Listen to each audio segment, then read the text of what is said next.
Es noticia Colombia, donde continúa la polémica por el proyecto de reforma a la salud, del cual iniciará su trámite en la Comisión Séptima de la Cámara de Representantes. El gobierno del presidente Gustavo Petro expuso el plan con el que buscará transformar el sistema de salud a nivel nacional.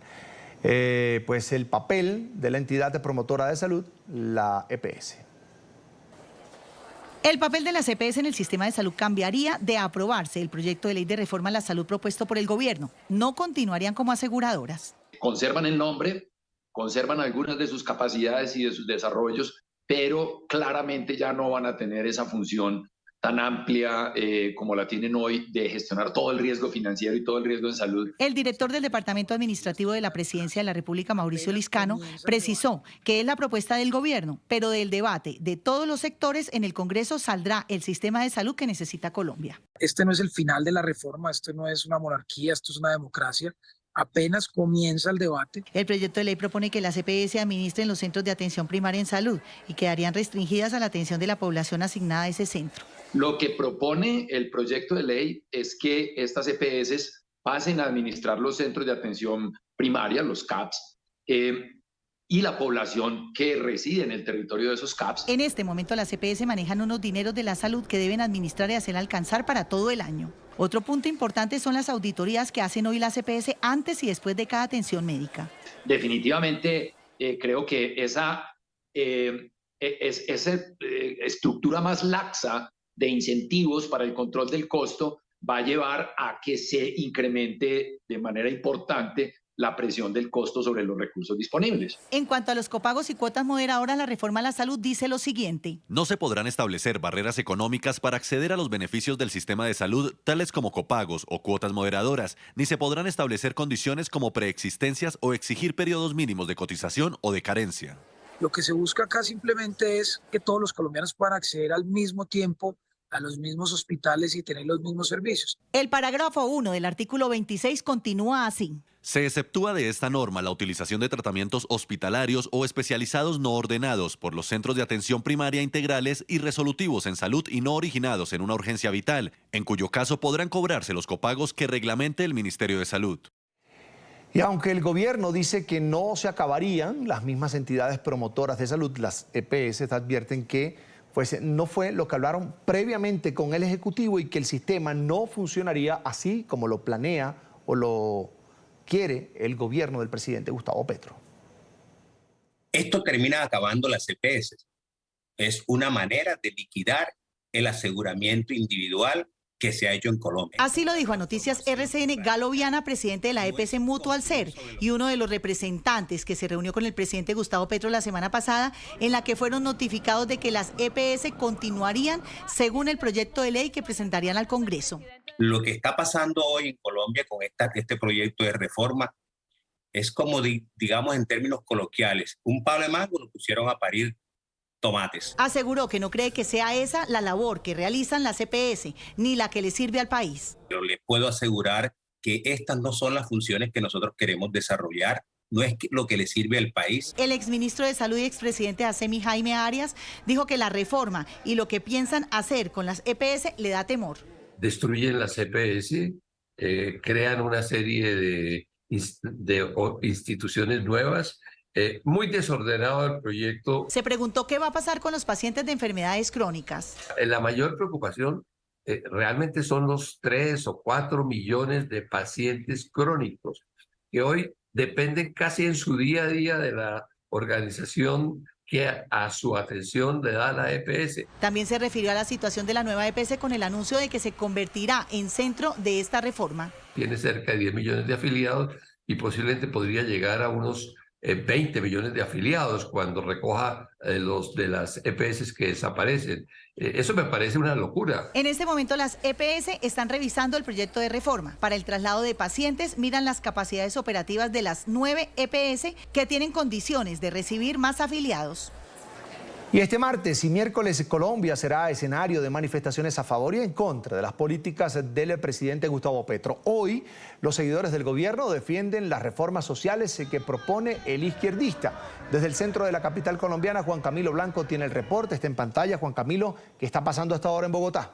Un fuerte aplauso a Carlos García. Carlos Eduardo, ¿qué tal? Muy buenas tardes para usted y para todos los televidentes. Mire, ya está prácticamente a mitad de lo que debería estar esta plaza de armas, que por primera vez recibe público de manera libre. Se esperaba que el presidente Gustavo Petro hablara a las 4 de la tarde, sin embargo, por temas logísticos se ha atrasado este evento, ya que hay solo 2 puertas de acceso para entrar hasta este punto al frente de la Casa de Nariño. Ustedes están viendo ese balcón. Desde ahí hablará entonces el jefe de Estado colombiano, donde hará este discurso. Mire, nunca se ha hecho un discurso de esta manera desde la Casa de Nariño. Sí, varios presidentes han saludado desde ahí, pero nunca se han dirigido al pueblo colombiano. ¿Por qué han sido estas manifestaciones? Pues dice el gobierno nacional que son para socializar las reformas como las que presentaron el día de ayer, específicamente la reforma a la salud, que fue radicada en el Congreso de la República por la ministra Carolina Corcho, como decíamos, el día de ayer. El día de mañana también se presentará, por ejemplo, la ley de sometimiento, y también dice el presidente Gustavo Petro en sus diferentes trinos y convocatorias que ha hecho, que es para hablar también sobre ese Plan Nacional de Desarrollo, que es la ruta, el eje central de este gobierno.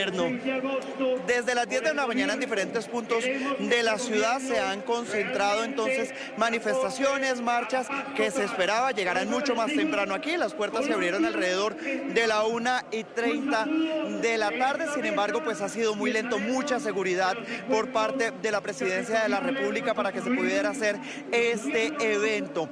El día de mañana en Bogotá se realizará prácticamente la contraparte, porque la oposición saldrá también a hacerse sentir, pero esta vez en contra de esas propuestas que ha hecho el presidente Gustavo Petro. Lo que dice la organización es que se espera que alrededor de las 5 de la tarde salga el presidente entonces a dar este discurso, a socializar estas reformas. Sin embargo, pues como todavía no se ha llenado la plaza, que tiene al menos una capacidad para 4.000 personas para el evento de hoy, pues está alrededor de unas 2.000 personas, 2.500, y están esperando a llenarla para que él salga entonces a hablarle a los colombianos y pues obviamente también a las personas que lo vinieron a ver en este punto. Estaremos muy pendientes de ese discurso y de cuál va a ser entonces esas explicaciones, esa pedagogía que él pretende hacer sobre esa reforma a la salud que se entregó el día de ayer y que hasta ayer se conoció el texto final de 152 artículos, 80 páginas, y que pues habla principalmente de una transición del actual modelo que tiene EPS a un modelo nuevo que estará principalmente manejado por la ADRES, que será una entidad del Estado, que es una entidad del Estado, en la que pues se va a empezar a repartir el dinero de otra manera. Así que estaremos muy pendientes del momento en el que salga el presidente Gustavo Petro. Por ahora yo los dejo con imágenes de cómo avanza esta actividad aquí desde la Plaza de Armas en la Casa de Nariño. Carlos Eduardo, usted tiene mucha más información. Juan Camilo, gracias por este completo reporte. A esta hora, Plaza de Armas, Casa de Nariño o Palacio de Nariño, sede de gobierno colombiano, a la espera del pronunciamiento de hoy del presidente Gustavo Petro. Pedagogía, ha dicho Juan Camilo, sobre la reforma al sistema de salud. Nos acompaña a esta hora Andrés Forero, representante de la Cámara de Colombia, miembro de la Comisión Séptima Constitucional de la Cámara Baja del Congreso, que se encarga precisamente de los temas sociales. Está en pantalla. Congresista, buena tarde. Gracias por atendernos. Carlos, muy buenas tardes. Un saludo para ti, un saludo para todas las personas que nos ven en este momento. Voy a seguir insistiendo con esto, tanto a la gente, a los especialistas, a los médicos, al gobierno y también a la oposición y a los políticos. La reforma al sistema de salud es necesaria. Muchos dicen que sí, pero ¿hasta qué punto, desde su punto de vista, congresista? Carlos, la verdad, yo creo que todos los sistemas de salud en el mundo son perfectibles y tienen que evolucionar de manera permanente. Y sin duda alguna, el sistema de salud colombiano tiene problemas que tienen que ser atendidos. Sin embargo, eso no implica que tengamos que desconocer los avances que hemos tenido en esta materia en los últimos 30 años. Colombia tiene un sistema de salud que, dadas sus restricciones presupuestales, tiene muy buenos resultados. Tiene, por ejemplo, uno de los más bajos gastos de bolsillo de todo el mundo, cercano al 15%. Eso quiere decir que cuando la gente se enferma, es poca la plata que tiene que sacar de su bolsillo para poder recibir atenciones médicas. Sin duda hay problemas, por ejemplo, con el agendamiento, con atenciones, etcétera, etcétera, que uno quisiera que fueran más oportunas, pero este no es un problema exclusivo de Colombia y esos son los temas que uno considera que podrían abordarse. Pero otra cosa muy distinta es hacer lo que está haciendo el gobierno de Gustavo Petro, en particular su ministra Carolina Corcho, que es, en cierta forma, destruir lo que colectivamente hemos construido en los 30 años y decir mentiras a propósito de la situación de nuestro sistema de salud. Entonces, claro que se tiene que mejorar continuamente, pero lo que está planteando el presidente, lo que está planteando la ministra, pues puede ser un remedio que termine siendo peor que la enfermedad. Un solo dato, Carlos. 7 de cada 10 colombianos no quieren que se acaben lo que hoy son las administradoras o aseguradoras de salud, que aquí en Colombia se denominan EPS, 7 de cada 10. Y todos queremos que mejore el sistema, pero insisto, construyendo sobre lo construido, reconociendo los avances que hemos tenido y no haciendo tabula rasa, no refundando el sistema que puede implicar un peligroso salto al vacío. Congresista, 2 aspectos puntuales que para usted deben ser mejorados en el sistema de salud actual de su país, de Colombia. Un tema que es sensible, y lo mencionaba antes, relacionado con las demoras en el agendamiento de citas, particularmente con especialistas. Tenemos un problema en la formación de talento humano en salud. Tenemos una relativa escasez de médicos y especialistas. Por ejemplo, eso es algo que la reforma del presidente Petro no está atendiendo. Eso es algo que yo considero que una reforma que hiciera un buen diagnóstico de nuestra situación en salud debería abordar. Tristemente, eso no lo está haciendo el gobierno, no lo está haciendo la ministra. Otro problema es el problema del financiamiento. Colombia tiene, en términos proporcionales, en términos como proporción del PIB, en términos per cápita, unos recursos bastante menores a los de otros países. La ministra lo que plantea es que supuestamente tenemos suficiencia de recursos y eso no es cierto. Eso es lo que está en gran medida detrás de los atrasos en algunos pagos para ciertos médicos, etcétera, etcétera, y que haya hoy una tensión y un estrés financiero en distintos actores de la cadena. En ese sentido, yo creo que también es importante que como país demos esa discusión y reconozcamos de una vez por todas que los recursos no están siendo suficientes. Yo creo que esos serían temas interesantes. Además, aquí en Colombia, la prima del servicio o del sistema de aseguramiento en salud se denomina UPC, Unidad de Pago por Capitación. Y ahí, por ejemplo, para lograr una mejor eficacia de esos recursos escasos que tenemos, habría que hacer una UPC diferenciada de tal manera que se premiara en cierta forma a aquellas EPS, aquellas aseguradoras que están atendiendo pacientes con unos tratamientos un poco más costosos. Eso hoy no sucede y se premia en cierta forma a aquellas EPS, aquellas aseguradoras que descreman el mercado y eso pues está generando ese estrés. Entonces, 2 puntos muy puntuales, dos temas muy puntuales donde considero que se podría avanzar y que tristemente la ministra deja un poco de lado, desconoce todos los avances que hemos tenido y busca avanzar en un sistema cada vez más estatizado. Y eso es lo que nos tiene con los nervios de punta, porque en un sistema, o mejor dicho, en una reforma a la salud, cualquier error que se cometa puede terminar contándose en vidas humanas. Congresista, la propuesta apenas se fue entregada ayer al Congreso y han dicho altos representantes del gobierno, del Ejecutivo, que el sistema de salud ideal va a salir precisamente de esos debates que se van a dar en el Congreso. Más allá de las alianzas político-partidistas, ¿cree usted que hay voluntad de buscar desde lo técnico esa mejor opción, esa mejor alternativa para los colombianos? Pues Carlos, yo creo que todos los actores queremos que mejore el sistema, pero lamentablemente la ministra de Salud está más preocupada de poder materializar los prejuicios o sus ideas dogmáticas a propósito del sistema que buscar de forma pragmática la forma de solucionar los problemas de salud de los colombianos. La ministra, al construir su reforma, no atendió, o mejor dicho, excluyó y marginó a casi todos los actores del sistema. No incluyó en la participación para construir la reforma a los usuarios, a los pacientes, a los médicos, a los académicos. Básicamente tenía un grupo muy cerrado con el que construyó esa reforma y tan es así que varios pacientes, varias asociaciones de pacientes aquí en el país tuvieron que construir un texto de reforma alternativo. Entonces, yo creo que el resto de actores sí estamos interesados en avanzar, en evolucionar, pero en cambiar el sistema para mejor. En este caso, la ministra, yo lo que veo es que ella quiere llevarse puntos de honor, lograr materializar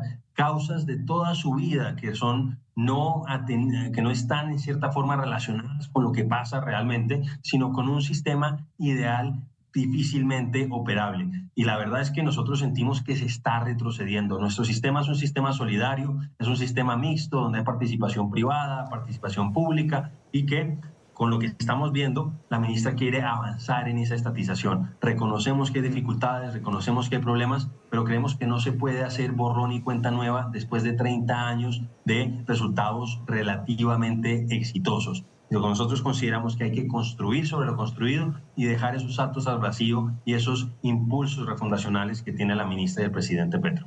Ahora, ¿qué opinión tiene Andrés Forero sobre el proceder del gobierno Petro, que convoca a una concentración popular para introducir una reforma al sistema de salud en el Congreso? Pero hay más. Convoca hoy a sus seguidores para defender las políticas, lo que está haciendo en su gestión. Pues realmente me llama mucho la atención que lo haya hecho, pero un par de contextualizaciones, Carlos. Lo primero es que inicialmente sectores de oposición habían convocado a una movilización para el 14 de febrero. Después de que eso sucede es que el gobierno, en cabeza del presidente y el partido del gobierno, deciden, imitando a lo que hizo en su momento Nicolás Maduro en Venezuela, convocar marchas de respaldo al gobierno el mismo día. Eso me parece que es imprudente e irresponsable. La oposición, a mi juicio, con bastante sensatez, buscó que se cambiara la fecha para evitar encontrones que pudieran desencadenar una tragedia en el país y se movió la marcha de la oposición para el día de mañana. Pero lo más desconcertante de todo es que el gobierno convocó a sus seguidores para que supuestamente respaldaran unas reformas cuyo texto se desconocía. La reforma a la salud se conoció solamente ayer y las otras dos reformas que él está diciendo que la gente debe salir a apoyar, que es la reforma laboral y la reforma pensional, todavía no tienen texto. Lo que vemos es que el presidente exige de sus seguidores una fe ciega y está tratando de presionar al Congreso e intimidar a sus opositores a través de la movilización callejera. Congresista, ¿populismo? Pues sí, yo la verdad sí siento que es eso, está tratando de un poco saltarse, o mejor dicho, está tratando de presionar, vuelvo a insistir, al Congreso de Colombia, intimidar a quienes piensan distinto para que se impongan sus reformas. Yo creo que eso no le hace bien a la democracia. Adicionalmente, él estaba gastando recursos públicos para convocar a sus seguidores. Además, hizo una instalación grande a las afueras del Palacio de Nariño, también pagado con nuestros recursos, y nos parece que eso no está bien. Yo creo que él estaba un poco preocupado porque está cayendo de manera acelerada en las encuestas. No le ha servido el ejercicio de radicalización en el que está metido en este momento, pero parece que no quiere corregir el rumbo, sino que quiere acentuarlo. Y la verdad es que en el país las cosas están complicadas en términos de seguridad, en términos de inflación, y el gobierno está dando palos de ciego. Vamos a ver qué termina pasando, pero uno de los grandes temores que tenemos los colombianos es que acaben con un sistema de salud que entendemos que no es perfecto, que tiene muchas oportunidades de mejora, pero que dadas nuestras condiciones, dadas nuestras limitaciones presupuestales, realmente ha sido muy bueno en términos de costo-efectividad. Tenemos muchas cosas para mostrar y volvemos a insistir. Construyamos sobre lo construido y no demos saltos al vacío. A ver, mañana marcha la oposición en Colombia. Razones para estar en las calles, congresista. Realmente yo marcharé convocado por distintos grupos de la sociedad civil. Yo creo que esas marchas, para que sean exitosas y realmente tengan un sentido más profundo, no deben ser convocadas por sectores políticos, pero hay distintas razones para hacerlo. Realmente, como te decía, hay problemas de seguridad en este momento. El presidente parece estar más preocupado por darle impunidad a delincuentes probados. Acaban de liberar a una persona que había matado a dos periodistas, que había sido condenado a varios años y que supuestamente el presidente decidió nombrarlo como facilitador de paz y lo dejaron en libertad. Hemos visto que está tratando de bajar las penas, etcétera, etcétera, y sigue creciendo la violencia en el país. Por otro lado, la inflación no da tregua. Sabemos que es un fenómeno internacional, pero en otros lugares del mundo ya ha empezado a bajar la inflación. Aquí en Colombia, lamentablemente, se mantiene y sigue subiendo, y el gobierno, en lugar de tomar medidas que tiendan a frenar ese flagelo social, lo que ha hecho es buscar a través de reformas tributarias que sigan subiendo los precios. Y por último, pues hay tres reformas, como te decía, que son bastante preocupantes. Ya se conoció un texto que realmente es un borrón de todo lo que habíamos hecho, que es este texto de la reforma a la salud, pero también tememos que de manera similar a lo que pasó en Argentina en la primera década de este siglo, el presidente busque acabar con los ahorros pensionales de los colombianos para hacer proselitismo y entregar esa plata a través de programas sociales. Eso nos preocupa, eso tendría efectos a corto y largo plazo. Entonces, esas son algunas de esas propuestas mejor dicho, algunas de las razones por las que se pueden salir a marchar. Cada uno saldrá porque lo que más le afecte, por aquello que más le preocupe. Es Andrés Forero, representante de la Cámara de Colombia, miembro de la Comisión Séptima Constitucional. Gracias por estos minutos, gracias por acompañarnos en la tarde de NTN 24. Muchísimas gracias, Carlos. Un saludo para ti y para toda la audiencia. Hasta pronto.